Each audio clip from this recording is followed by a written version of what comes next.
we were able to raise over $80,000 for the Colorectal Cancer Alliance through the t-shirt sales, which is absolutely incredible and surpassed my expectations, and I think the expectations of a lot of others. So it's just another testament to everybody in Baltimore and their support and rallying around me during this really tough time.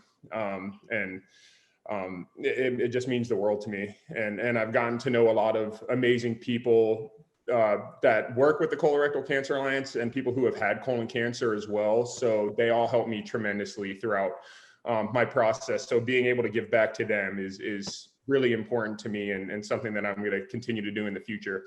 And health-wise, I'm feeling great. I feel totally like myself, and I'm working out, hitting, and just getting ready for spring training now.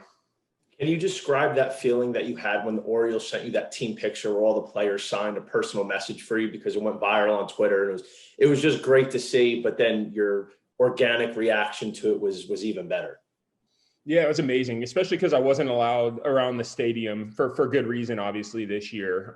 So it was really tough to be away from the guys for that long. I had never gone through a season where I wasn't playing baseball and a part of a team and having that camaraderie every day with all the guys. So, I really missed that. So to get that picture and to see what they did for me throughout the year, and then, kind of ending on signing that team picture for me is something that I'm so grateful for and will always cherish.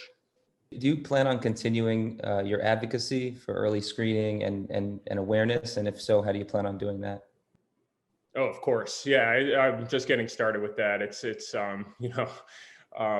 something that is very important to me. And yeah, I've got a few ideas of what to do. I'm my older sister and Sarah and a few other people are really helping me plan a few events to benefit the Colorectal Cancer Alliance, to help with early screening, because people are getting it at a much younger age now, and we're not exactly sure why, but there is a reason. So we want to find that out. And obviously colonoscopies, they can be expensive, especially if you're a younger person. It's probably not going to be covered by your insurance. So I think maybe helping some people that maybe can't afford it, that are in a high risk population, that's something I'm really interested in doing, is maybe helping them pay for their colonoscopies too. Because it's easy to say, go get screened, go get a colonoscopy, but some people just can't, unfortunately, afford to do it. So, I really want to try to help some people out monetarily with getting their screenings done. Do you know what 2021 is going to look like for you?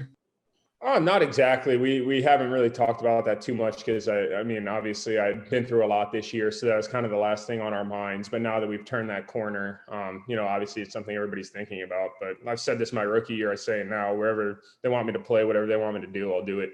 I never take that for granted, getting to play Major League Baseball every day. It's been my dream my whole life. So if they want me in the outfield, I'll play outfield. If they want me at first, I'll be there. DH, I'll be there. If they want to try me out at second base, I'll do it. I don't recommend that, but literally whatever they want. I mean, I'm thankful to go out there and perform for the team, and I know I'll do that. How often did you watch during the season, and how into the games were you, and what were your takeaways from what you saw, especially some of the younger players like the Mountcastles, the Kramers, the Aikens, and that group? Yeah, I watched a lot. I tried to watch basically every game, and I did for the most part. Whenever I was home, I had the TV on mass and watching the game. So it was so exciting. And I know a lot of those guys, obviously, that got called up this year and had heard about them the last few years, and they were all as advertised. They all came up. They weren't scared, timid. They went up there and seized their opportunities. And that's what you got to do at that level. And I love all their mindsets. And I think that'll go a long way. That group coming up is, really good with that. I think they go out there, they're not scared. The pitchers all attack the zone. Mountcastle, he, did such a good job of being aggressive, but at the same time, taking his walks, did a great job in the outfield. So I'm proud of all of those guys for, how well they did this year and performed, because it was obviously a really strange year for everybody, and getting called up in a year like that probably isn't too easy. Especially not being able to have your family there, your debut and stuff, but they all handled it so well.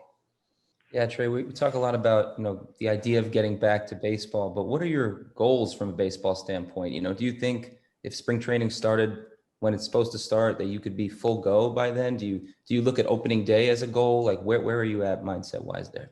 Yeah, I mean, I absolutely, there's no reason right now, no reason for me to believe that if spring training started tomorrow, I wouldn't be ready to go, because I really would. I've recovered well, and I've been working really hard since I finished chemo, just kind of building myself back up. And at this point, I feel really strong and capable of playing Major League Baseball. So, yeah, I mean, I'll be ready for spring training. I really know that. So, yeah, that's obviously a goal, and something that I want to continue to work towards is obviously being ready for opening day. But, and fingers crossed I am, because it would just be something out of my control that would cause me to not be out there. But, from a physical standpoint and everything like that, I'm good to go.